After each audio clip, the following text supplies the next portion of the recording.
Hi everybody, and welcome to today's ISE webinar, where we will be talking about mental health, both of students on campus at university, but also in the workplace. My name's Steve Isherwood. I'm Chief Exec of the ISE, and I'll be acting as sort of host compere for the webinar. In a moment, I'll get our panelists to introduce each other, but just give you a bit of an idea around how the webinar will run if you've not logged on to one of our webinars before. The format is broadly conversational. We'll be going through a whole bunch of different subject areas related to this topic through the course of the webinar. If you would like to ask a question, please use the question box that you will see as part of the GoToWebinar platform we're using. We don't turn all your microphones on because with so many people on these webinars that actually we'll end up all talking over each other. So if you can pop the questions into the dialogue box, and please do, we really encourage you to ask questions. Our panelists are all geared up to answer them. I will keep an eye on those. I'll either drop them into the conversation as we go along, but to be honest with you, multitasking is not one of my strengths. So quite often what I'll do is I'll leave them and ask them at the end, and we've definitely got time to ask them at the end. We also record this webinar, and it goes onto our YouTube channel. It normally takes, it should actually be on by this afternoon, if not tomorrow. So if you want to revisit the webinar, please do. Also, throughout this crisis, we've made our webinars available to everybody free of charge, even if you're not members. So feel free to share the link and spread it amongst either your colleagues or with peers in other organisations. Okay, let's get stuck into the webinar. We'll introduce we'll go around the panel and introduce everybody. I'll do it in the order that I can see you all on my screen. So Rachel, would you like to go first and introduce yourself? Yeah, so I'm Rachael Collins. I'm from the University of Liverpool, and I manage the Student Success team, which is based within the Careers and Employability team. Thanks, Rachel. Tracy, would you like to go next? Yeah, sure. So hi everyone, my name is Tracy Foote. I am the Grad Recruitment and Development Manager at Simmons Simmons. So I look after the recruitment of our trainee solicitors, attraction, but also look after the development of our trainees once they join our training contracts. Thanks, Tracy. Tessa?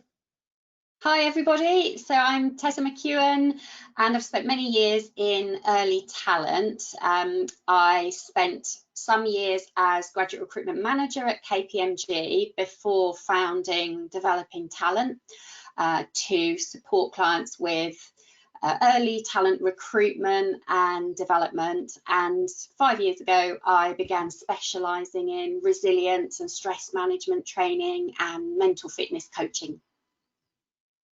Thanks, Tessa. And Josh?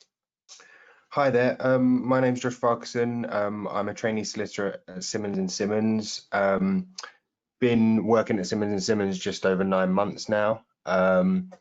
And apologies, I don't know why my webcam's not working. I'm not purposefully hiding, but it doesn't seem to be working at the moment. No trouble, don't worry about it. I was going to say actually, if my internet's been a little bit flaky this morning, so if my webcam disappears, it'll be because I'm trying to protect broadband. So, but I'm sure we're all used to that in our virtual world that we're now living in. So thanks for the introductions, and thanks for all agreeing to take part in this webinar. We've got a really good broad range of panelists here. This is the first time we've really tackled mental health as a topic, but it is a debate that it was running before coronavirus as an issue, both for students on campus and also people entering their sort of first career roles. But of course, coronavirus has only amplified some of those issues that we need to talk about. So just to set the scene, Rachel, do you want to just give us an idea of the kind of challenges that your students are facing at the moment that could affect their mental health? Yeah, sure. So I think Student Minds has recently reported that about a third of students suffer from psychological distress whilst at university, and they've seen a significant rise in students accessing support for mental health. And it's definitely the case at Liverpool. We have seen an increase in students accessing this support and wanting support with their mental health. It's probably easier for me to categorise this very crudely into 3 distinct sections in relation to their challenges. So the first challenge is that transition into university, so laying the foundations. It's obviously a really exciting time when you come to university, but it can also be quite overwhelming. and university doesn't always live up to your expectations. Instead of being the best time of your life, you can feel quite isolated, anxious, lonely. The other thing that we seem to struggle with is students coming with imposter syndrome, so that feeling like they're not good enough, or people have like a clue of what to do, and they're the only ones who don't really get it. And this can be exacerbated if they are from, there's been particular barriers of coming to university, or because of social capital. And then there are other things. When you come to university, it's just like maybe moving away from home, developing friendships, forging identities, or trying to get rid of old identities, being intellectually challenged, finances, all of those kind of things. And then you've got the students that just struggle to maintain a healthy lifestyle, so have poor nutrition, irregular sleeping patterns, alcohol, all that sort of have adverse effects on your well-being. And then the second section is the second and third years, and we actually see a spike in the second and third years seeking this support. This is probably down to a few reasons. It could be the rise of perfectionism and the feeling that their academic studies are mounting up and they put an enormous amount of pressure on themselves. It could be, again, this friendship group that they haven't been able to make friends in those early years, and they've already been formed and it's difficult to get into those groups. I think Wonky reported last year that just under 17% of students say they don't make any real friends at university, which is really sad. Or it could be to do with career aspirations. It could be that you found out that your career ambitions, your dream, is actually very difficult to obtain, or it's unrealistic, or it doesn't meet your expectations. And then finally, the third section is that transition into the graduate labour market. So that fear of failure. And for our students, it's they've performed really well academically throughout their whole life and probably never failed. And then they are suddenly, they have this huge blow where they're not secure in a graduate position. And along with that comes a lot of guilt and a lot of shame, and there's a lot of pressure on their families. Their families unknowingly maybe put that pressure on them. And also there's just a lot of demands on young people. So in the past we would have said, going out and you're going to secure one job. Whereas now we might say, oh, there's a whole portfolio of careers. You might have to juggle 3 different types of jobs. There's lots of technological demands now more than ever before, and there's an increasing pressure to have this social online presence and develop all these relationships. We've recently done some research, HECSU research, into our peer-to-peer offer, and about 40% of the students say that they come in with a heightened anxiety to do with their career decision making. So they're just a few of the issues that our students seem to suffer with. Thanks, Rachel. And Tracy, from somebody who's sort of hiring and managing a graduate program, so how do you see the perspective, from your trainees when we're talking about mental health and the need to build resilience? Yeah, I think there's definitely a lot of the same themes actually that sort of come through that Rachel mentioned. It's definitely an anxious time, I think, for anybody starting a new job, but particularly for graduates who perhaps have secured the role a couple of years in advance, and it's just that sort of knowing the unknown and sort of what to expect. And many of them have done internships and have had previous roles before joining, but there's still that element of the unknown, and I suppose that fear of failing or not performing to the standard that they would want to, and that imposter syndrome again that Rachel mentioned, and in terms of they have worries and they're the only people that sort of have those worries and concerns. So as much as possible we encourage our trainees to sort of share any concerns from the start and up front, and discuss those, and then people kind of soon find out that they're actually all in the same boat, and that they do share those concerns. And then obviously there's things that go on outside of work as well. So in terms of sort of a lot of people will be moving to London or moving house, and there's lots of stresses outside of work as well that obviously have an impact. And I think they are joining when they come to a law firm, or many other sort of graduate employers, that they can be joining a fast-paced and challenging environment, which can be stressful. And I think it's that sort of learning to adapt to that environment. And again, similar to what Rachael mentioned, I think there's that tendency to have very high expectations on themselves, and that perfectionism, and actually and that can lead to sometimes being quite self-critical, and to have a tendency to sort of have those sort of negative thoughts. And it's really important that actually they're able to sort of build up that resilience, and to be able to sort of take on feedback, and learn and sort of move on. And then I think obviously at the moment, our trainees are working in a virtual environment. So we had an intake of trainees that joined us in March time, and they only had 1 week in the office before sort of moving to a virtual environment. They had their induction, which can be quite difficult. And I think it's definitely been sort of difficult for all trainees, and I'm sure lots of graduates. But I think it can be quite lonely, and sort of people feeling sort of slightly isolated, but also it just adds a bit of complexity, doesn't it, to the job, in terms of how do I reach out for support, how do I build my networks, how do I have to approach things a bit differently. And it's new for everyone. So I know our trainees were sort of concerned about still being able to meet expectations, and be able to perform in the way that our trainees would do in the office. So how can they still sort of looking at the performance review process, for example, how can they still be meeting all the expectations that we have virtually. So for example, we ran a session with them recently, just to sort of actually chat that through and see what ideas people had, and see actually how can you be still meeting expectations and meeting requirements, albeit virtually, and sort of what are the opportunities there.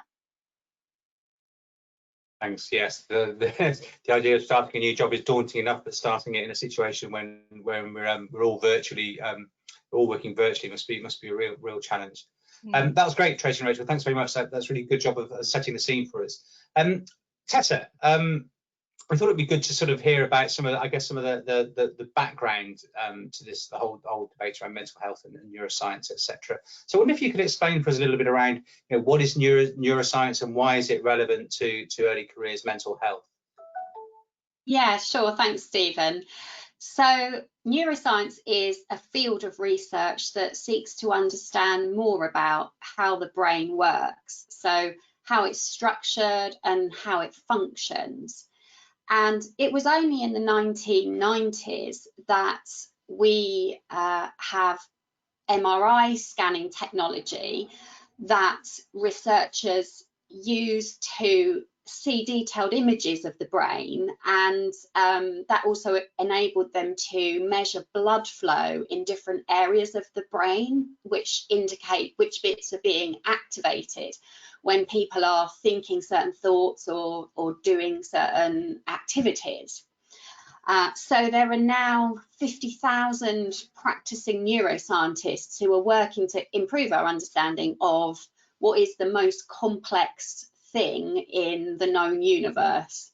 So in our brains, we have 86 billion brain cells, or neurons, which make connections with other neurons, and that forms trillions of neural pathways. And these connections become our habits and our ways of thinking.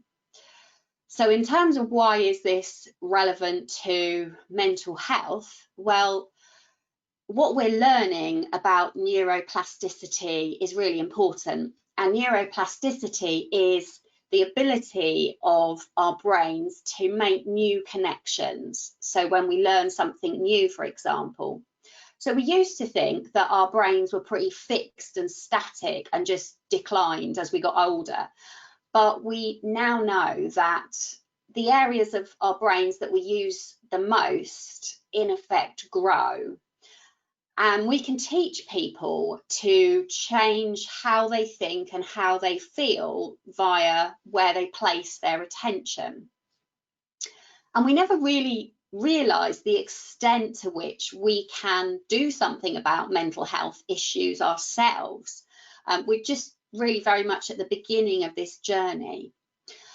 And to put this into practice, if you think about maybe the start of this crisis, when I certainly was watching the news a lot and subjecting my brain to a lot of negative information, which can become quite overwhelming. So when you subject yourself to all of that news, it can make you feel more negative overall. So to explore this, I often do exercises with groups of students and graduates. So for example, if you all just think about penguins now, so just think about penguins. So I can notice a couple of the other presenters smiling. So what I find is when people do this, they might have a bit of a warm, fuzzy feeling inside thinking about penguins, or they might feel cold thinking about the environments penguins live in. They might think about the film Happy Feet, or you might have totally random thoughts. And what this illustrates is what we think about affects how we feel. And when people understand more about how their brain works, their emotional intelligence improves, they become more self-aware, they understand others better, and they build better relationships quite often, which has a big bearing on mental health as well. But if we're not all aware of our thinking and how that affects our feelings, then we can't take useful action. And a lot of us hold unconscious beliefs and automatic thinking patterns that drive us, which is almost like a hidden enemy. We act on autopilot. We don't see the choices we have. So understanding a bit of neuroscience and using practices that are based on this understanding can help broaden our perspective of the world. And in practice, thinking about how this can help early talent, we are now able to design interventions which are based on scientifically researched methods that are proven to reduce things like anxiety and depression. So, for example, including mindfulness approaches is often really useful. There are over 4,500 published academic scientific papers that show practicing mindfulness in a certain way, in a very structured way, increases many things that we would like to increase, like levels of happiness, being able to focus, and reduces anxiety and depression. So in the work I do, I also draw on positive psychology approaches, more cognitive based approaches, things that are researched by scientists basically. And so that's the sort of first way that understanding neuroscience can help early talent. The second way is that we are able to teach skills proactively to students, apprentices, graduates that can protect them from future ill health. So people might be flying at the moment early on in their careers, but over time things change, things happen, and teaching people skills now at this time in a program or at university is a great way to help them have a sustainable career and make people less likely to burn out in the long run. The third point is that this is not just for well-being. And if you use neuroscience in programs, it helps people to be better at their jobs. So not only can it help them be more resilient, it can help them think more clearly. It can help them build better relationships with colleagues and clients. Thinking about are there any kind of quick wins, I would say there are three things that you can tap in quite quickly. So the first is learning how to manage your stress response in the moment. And so there are several ways of calming down our central nervous system when we're stressed or anxious or feeling overwhelmed.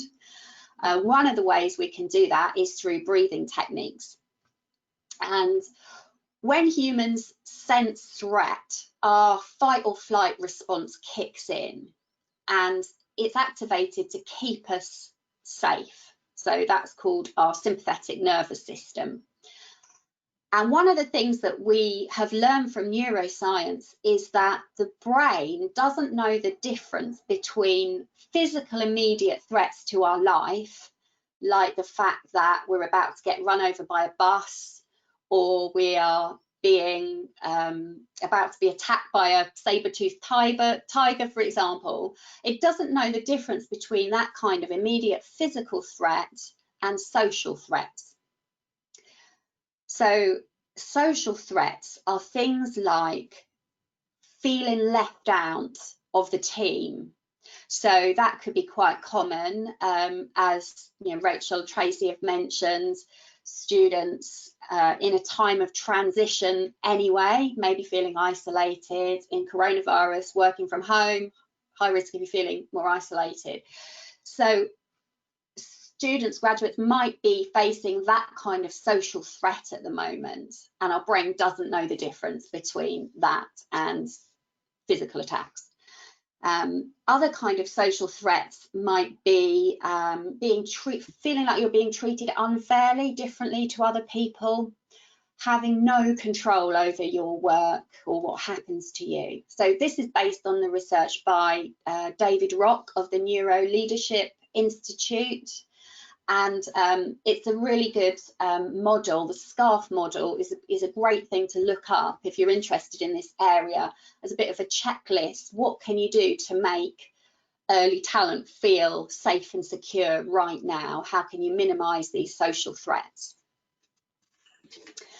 So that's a first quick win, is using breathing techniques. So one really great technique is calming down your breathing, elongating your out breath.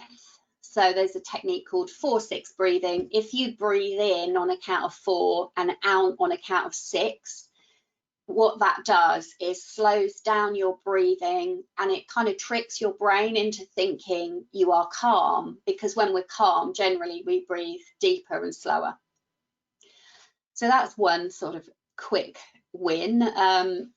And with all these things, they work for some people, but not everybody. So it's about finding what works for you.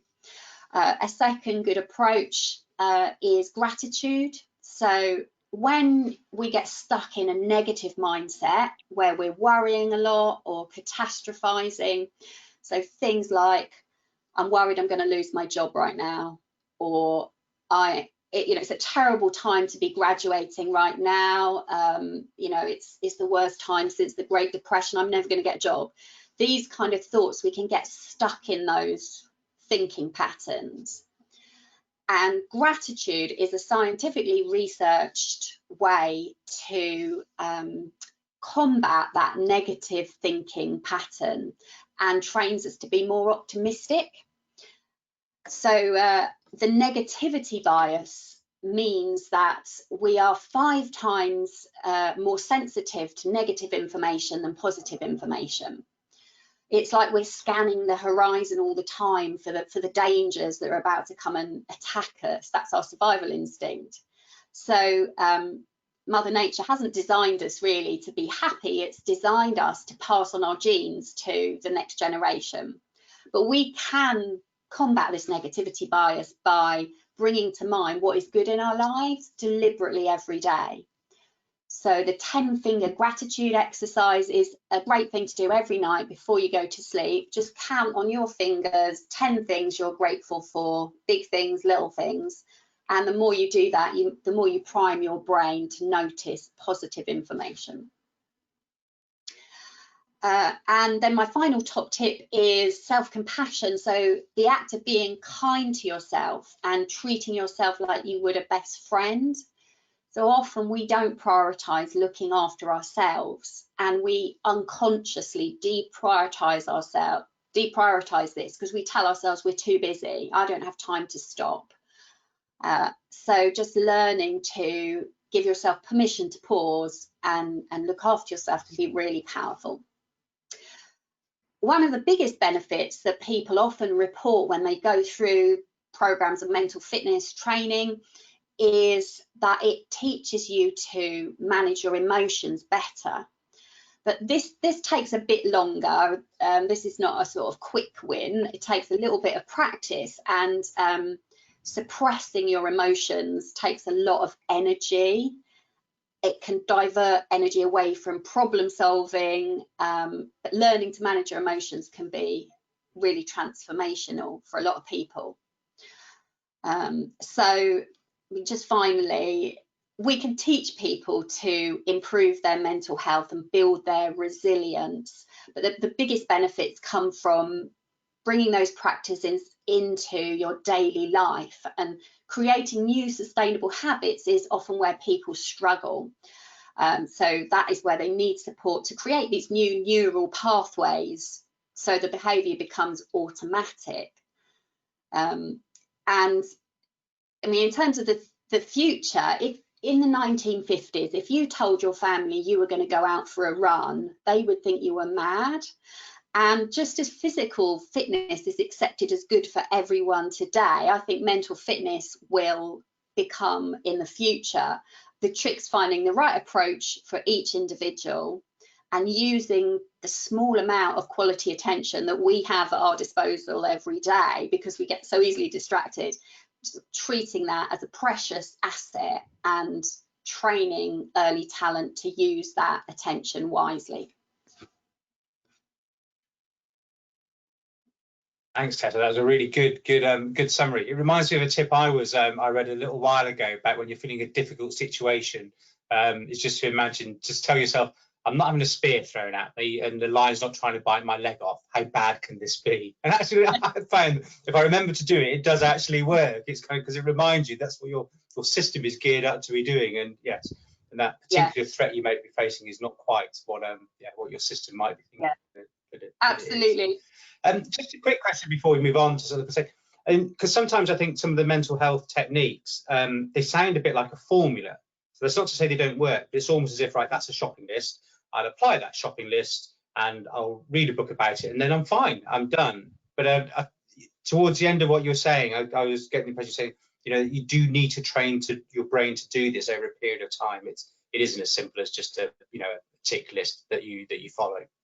Yeah, absolutely. Yeah, so creating new habits takes about a month generally. So this is why typically programs over 4 or 5 weeks work really well as a minimum. I mean, you can get benefit, you can get quick wins in a shorter time than that.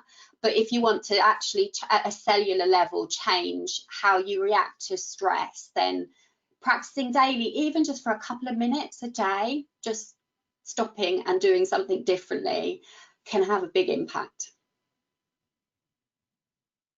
Thanks. We'll come back to some of this a bit later in the webinar, I think, Tessa.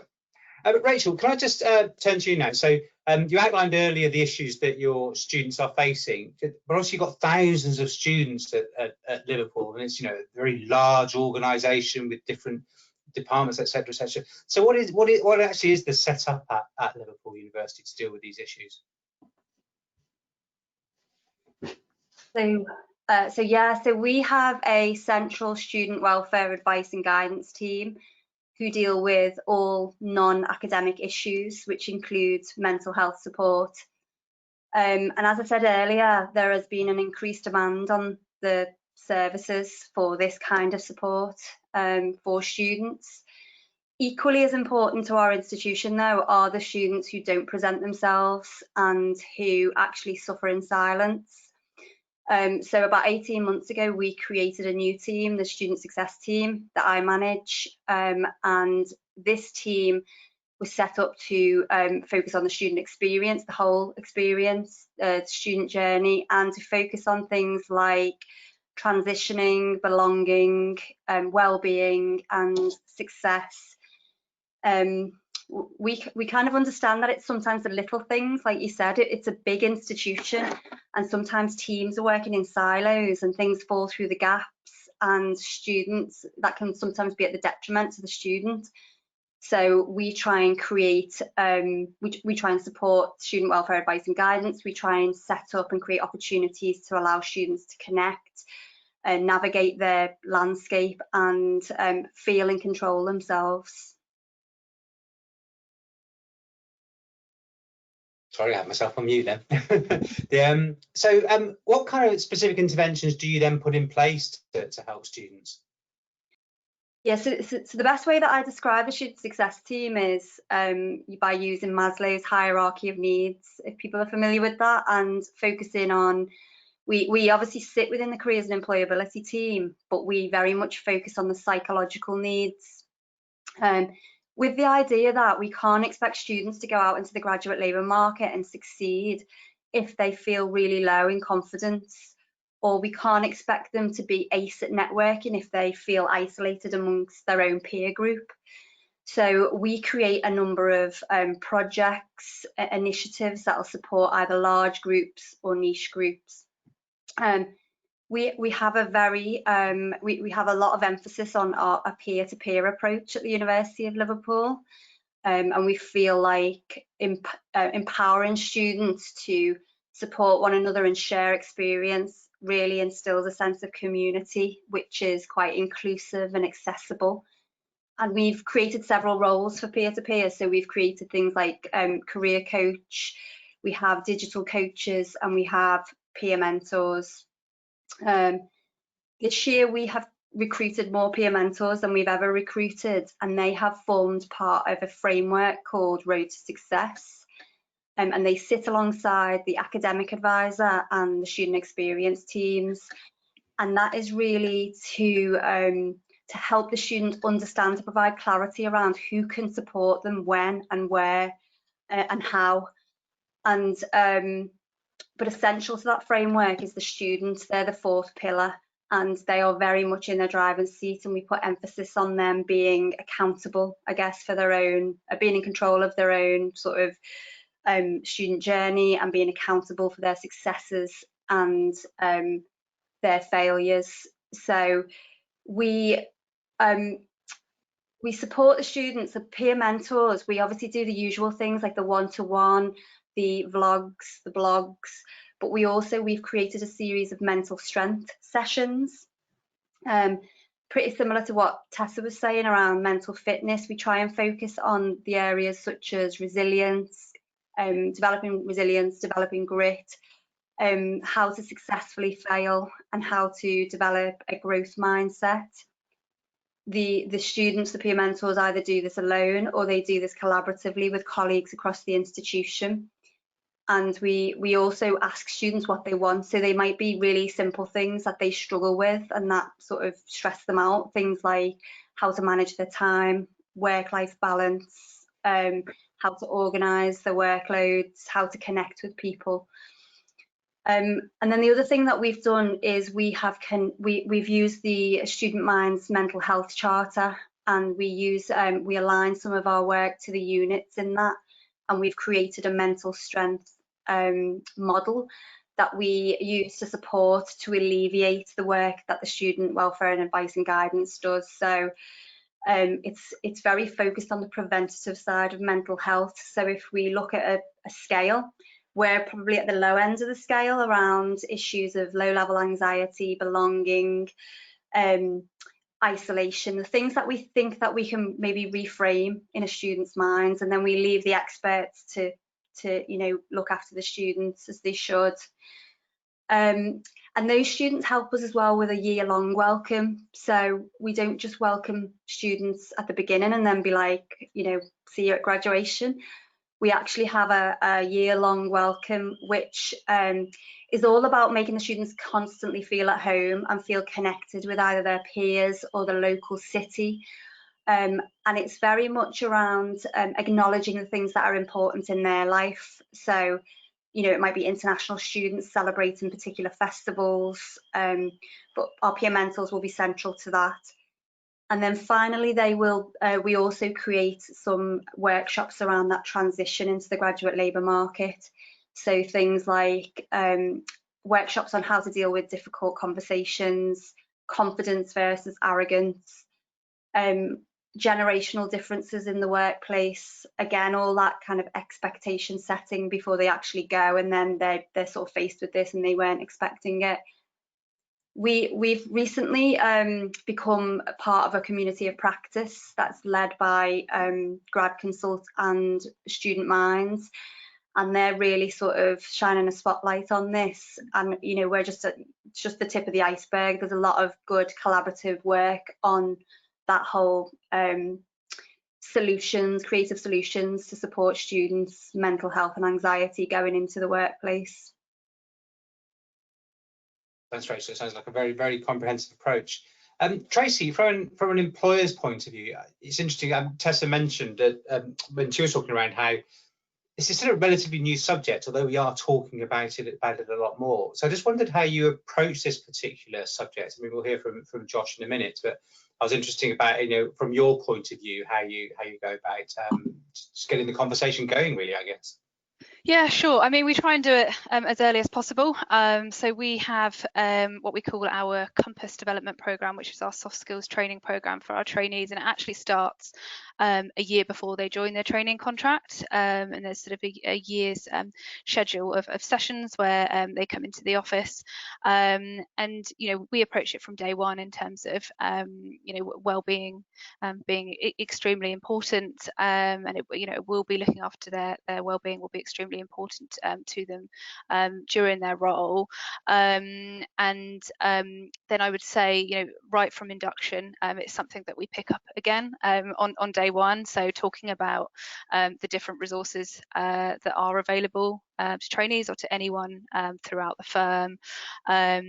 We direct them to our wellbeing hub that we have. So we have a hub page that's open to everybody within the firm, which directs them to the various levels of support that we have throughout the firm, from sort of our mental health first aiders through to our employee assistance program. So really just giving them the tools from day one and sort of showing them where they are, but also encouraging them to take responsibility as well, and hoping that obviously that they see the importance of taking responsibility, not just for people that are struggling, but you know, as we've sort of touched on before, but as preventative measures as well. So you know, people can be the best that they can be and the most efficient that they can be, and they can be the most focused that they can be. So our Compass programme, it follows them throughout their training contract as well. So they do sessions during induction, but also through their sort of 6-month seat rotations as well.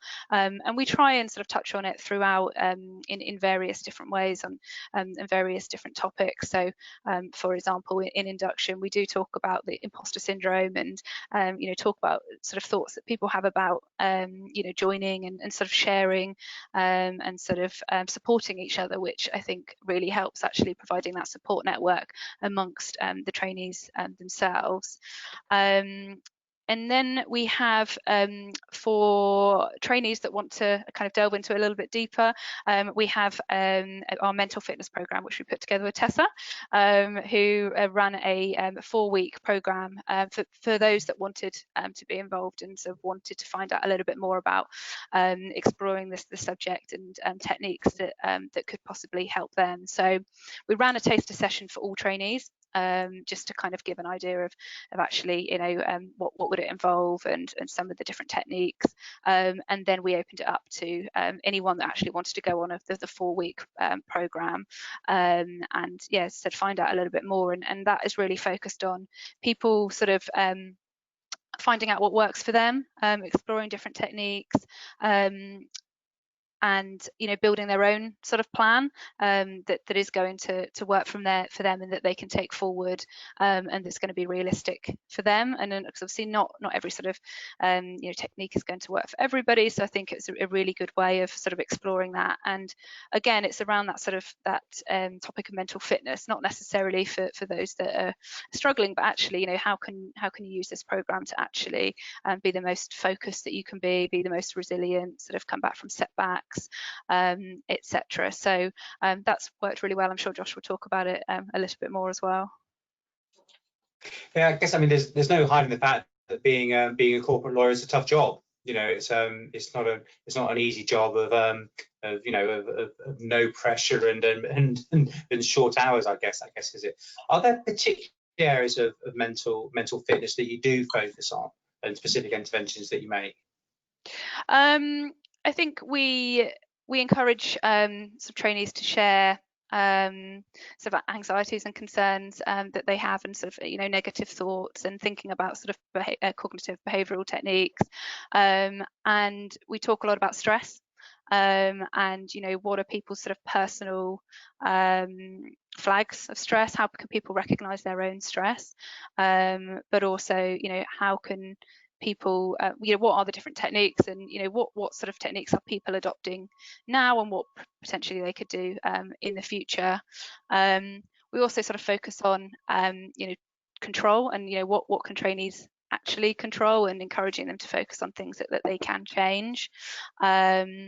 So yeah, I think that they are the main areas, but just to generally thinking about well-being in general, and what can they be doing sort of within work and outside of work to just be supporting themselves and kind of looking after themselves, as Tessa said, sort of realizing that they're sort of number one, and that they're important. So for example, small thing, but we provide everybody with sort of a well-being checklist from day one, and what these are the sorts of things that you can just be thinking about just to look after your overall well-being.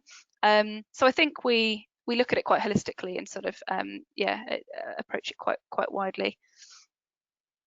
Great, thanks. Just a reminder to everybody listening that you feel free to ask questions. Use the dialogue box in the platform that we're using, because there will be some. Also, just pop one in just now. So we will get to those towards the end of the webinar. But Josh, can I turn to you now? Obviously, you're in a way it feels like we've been talking about, or very much your peer group. You've been a student relatively recently. You're now in the world of work. I just wondered if you could give us a bit of an insight into the challenges your peer group are facing. When we talk about this transition through, higher education, university, and into work. Yeah, thanks, Stephen. Can you hear me? Yes, loud and clear. Okay, great. Yeah, so I'd say there are quite a few challenges. I'd say the main one I found was the fact that you're looking after more parties. So you have deadlines for different associates and different partners, which is very different to university, which is you kind of have more time to yourself in terms of determining your own deadlines. So you can say, I've got these 2 essays in, one for Wednesday, one for Thursday. So this is how I can do my time. And you just kind of don't really get that at work, because something else may pop up, or other deadlines will come through, and it's just very difficult to kind of manage your own time. So that's one of the things. I think I've already touched on differing deadlines. I'd say sort of another kind of counterpoint is that the perfectionism at work, I think, is slightly different to the perfectionism at uni, in that you kind of have to be a bit more pragmatic, and there is a point in time where you just literally don't have enough time to get the perfect, say if I just apply it to my job, which is, for example, contracts, you just don't have sometimes enough time to get the perfect contract out to the client. But actually, it's better to be more pragmatic and sort of get your questions out first. So that's one of the things I found difficult, is that you can plan for the perfect essay, but you can't always plan for the perfect work product, just because of timings of clients and things like that. So that's something else that you have to get over. I think everyone's already touched on this, but I think imposter syndrome is even more important at work, because even from the highest, most sought after grad jobs to anything else, you're always essentially going to have got the job over someone else. And I think, particularly if you've got it over someone that you feel has way more qualifications, has worked hard, feels like has worked a lot harder than you, it can be very difficult to move on and sort of realize that you are good enough, and have to keep telling yourself that. Just before I finish, I would like to say that there are some positives to work, which is definitely that I felt like I had more support structures in place at work, just because a lot of the stress comes from your actual work. So it's your, at uni, it's your actual essays, it's how good you are at your particular subject matter, it's all of that. And at work, you've got all of these people around you that are better than you because they've, you have the associate that's a year above you, you have the managing associate that's 3 years above you, you have the partner that's 10 years above you. So you have every single person that you can go to that has more experience than you and can dissect difficult things for you. So there's a lot less stress when it comes to subject matter because there's so many people to ask. Whereas at uni, you kind of have maybe, if you're in first year, you have your third years that you can talk to, or your peers, but there's just not as many people. And then the other thing is, you're not on your own. Sometimes it can be annoying when you have group work on your throughout your sort of topics, but when you get to work, it's definitely enjoyable to be working on everything in a group. And going back to my job, which is again contracts and things like that, there's so many different parties that are doing different parts of the contract that it's just way more fun. And then the other thing is, maybe less applies to the corporate lawyer world, but there is definitely less homework, so look forward to that. Yeah, that's a good thing. It's interesting what you said about the difference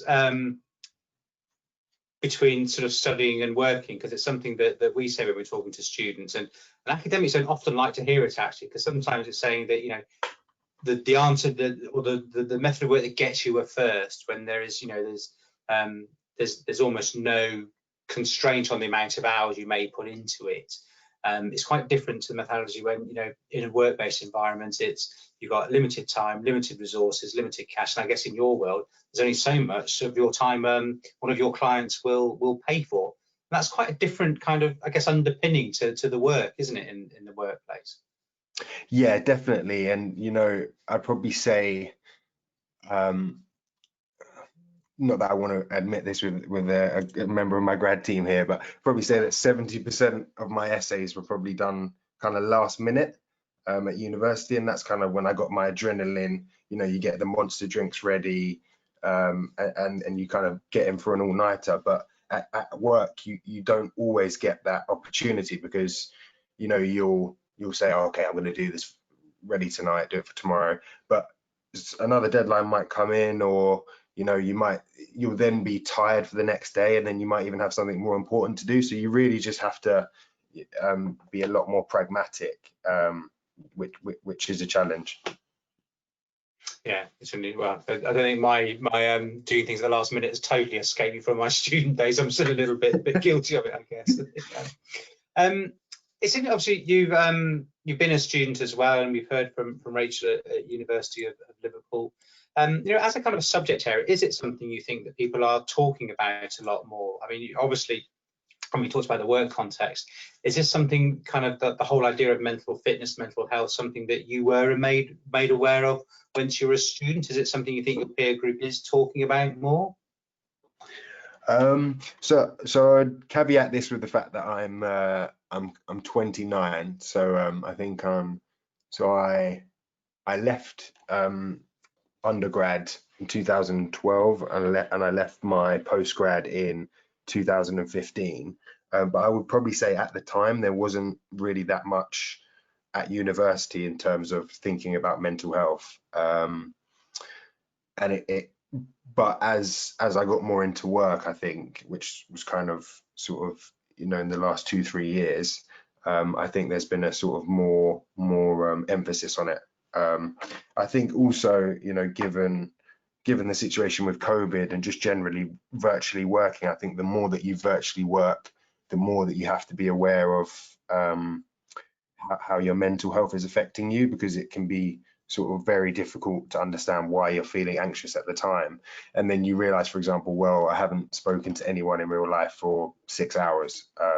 And it's things like that you have to just be way more aware of. And I think people will have to be going forward. And I guess just on a personal level, I mean, Tessa's talked about actually different interventions work for different people. You know, have you found there've been, you know, in terms of the program that your firm run, there are bits that have worked better than maybe others? So in terms of so just to separate the Tessa's program and Simmons and Simmons, from the Simmons and Simmons perspective, I'd say the compass has worked very well.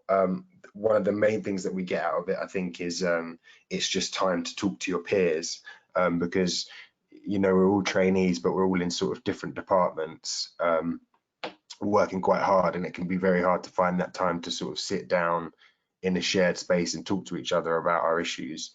You know, just things like something that we probably wouldn't do if we you know, weren't taken away from that kind of work environment at the time, you know, sort of admitting your mistakes and sort of other issues that have cropped up that you may necessarily not likely to share. And I think that's one of the biggest things about mental health, is that there's what you can do yourself, and then there's also what you can get from other people. And I think the Compass program is really good at that. Just on Tessa's mental fitness program, I think I basically used most of the techniques.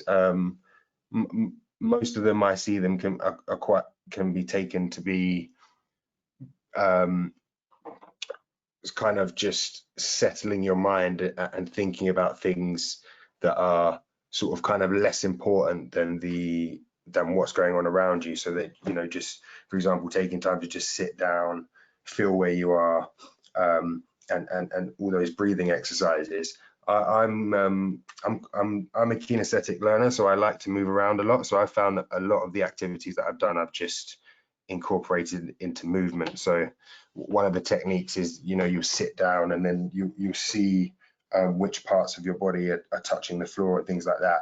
I like to do that, but like walking around the block or walk into the park or things like that. And it's just making sure you do that when you are stressed, because it definitely does help in the long run. I think you're on mute, Stephen.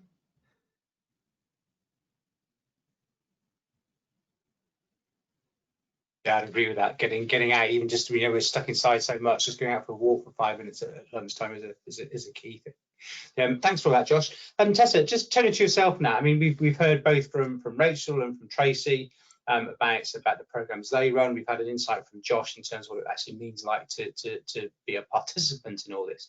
You know, what advice would you give to employers and universities who are tuning into this webinar when it comes to developing their own mental health program? I think that the big advice is to consider proactive, preventative approaches, because I see a lot of great work being done in raising awareness of mental ill health and reducing stigma, getting people talking. And then at the other end, there's a lot of great support when people hit a crisis. There's mental first aiders, there's support through employee assistance programs, counselling on campus. But there's a gap in between, and that's what I'm quite passionate. I think, Rachael, you are too, about filling that gap, to help people actually learn the skills to improve their own emotional and psychological well-being. And that's kind of backed up by the recent Deloitte report, which looked at the business case for investing in mental health, which found that the return on investment was higher for preventative measures. So for every £1 you spend on mental health initiatives, you get back £6. So it's just sort of backing up that that point, really. But how would you mentioned evaluating it and talked about return on investment there. I mean, how do you evaluate the success of a program that like the ones we're talking about? Yeah, so it's a really important question. And I mean, in this case, with the program that I designed with Simmons and Simmons, we actually didn't know if it would work, because when Tracy and I first planned the program, it was going to be face-to-face. And when COVID hit, we had to redesign it to work on Zoom. And so what I think is really important is to have well, decide what your objectives are for the programme. What do you actually want to measure? Is it you want to improve the well-being currently or build resilience for the future, or both? And then get quantitative feedback by asking people to complete resilience questionnaires, for example, before the programme starts and after the end of the programme, and measure the impact, which we did. And actually the biggest increase for Simmons programme was things like ability to think clearly under pressure and stay focused and bounce back after hardship, but also to gather qualitative feedback, because there might be things you haven't thought to measure that have improved, like, for example, creativity often improves on these kinds of programs. But most importantly is get qualitative feedback as well as quantitative, so you can see the real impact on people's lives, because it's quite inspiring actually to see when people put in a bit of work how far they can come and the impact that it has on them.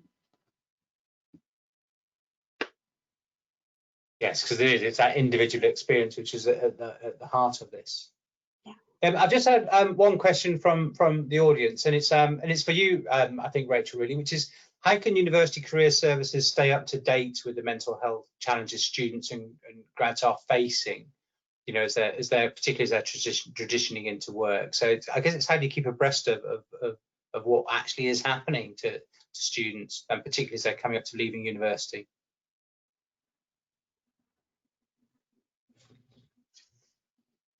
You're on mute, Rachel. Yeah, sorry. I think a closer relationship with your central student welfare advice and guidance team, who deal with the sort of frontline service, and, you know, getting that intel from them around, you know, what are students coming to them with, because that is one of the things that struck us, that during, you know, being able to collect the data on what are people worried about and when, and feeding that into some of your interventions, so it is more preventative than reactive. I think that's really important. And like I said before, you know, joining communities of practice like the one that Grad Consult and Student Minds have done, where you are sitting around a table with other colleagues who are also experiencing similar problems, and trying to creatively find solutions to those problems, and then trying to embed it into perhaps employability initiatives where, you know, it can be disguised a little bit. So obviously we run things like, we have a we've had Amsterdam and Groningen Business Challenge. That is sort of marketed as an enterprise challenge, but actually what comes out of that, that's for WP students. What actually comes out of that is a group of students who wouldn't ordinarily meet, actually forming really strong bonds and relationships, which will enhance their student experience and make them less likely to feel anxious potentially in certain areas. So it's just about finding those gaps and then looking at kind of what other things that you're putting on as a service, and trying to approach it in that dual way, I suppose. Gotcha. And just one more question before we wrap up, and this one is directed at you, Tracy, and it's thinking about the recruitment side, I guess, to this. So is there any advice you'd give, you know, so that recruiters can be aware of some of these issues actually at the recruitment stage, or is it something that you very much leave to the development side once students have actually joined you? I mean, I suppose at the attraction stage, it's something that we want to be talking about sort of, you know, well-being and the importance of, I suppose, linking in with universities, and the importance of looking after yourself both at university and you know, through into work. We actually ran for one of our internships as well. So on our recent virtual vacation scheme that we did, Tessa actually did a bit of a taster session at that stage as well. So I think there is things that you can do, you know, slightly earlier on, that just get you know, applicants thinking about the importance of well-being and sort of techniques for them at that stage. Fantastic. Thanks very much. I'm conscious that we're on the hour, so that was a really interesting and insightful webinar. Thank you very much. I'm sure we could have kept that conversation going for a little bit longer, but I'm conscious of everybody's time and the pressure we're all under to get onto the next Zoom call and Teams call. So a virtual round of applause, I think, from everybody that's been watching this webinar. So Tessa, Josh, Rachel, Tracy, really thank you very much for your insights. It's been a really interesting session. I've had a couple of comments popping up already saying thank you very much. So obviously that view is shared. So I'm sure this is a subject that we will be coming back to, because it was here before we got into coronavirus, and it will be here very much long after. So I'm sure we'll be doing a lot more in this area.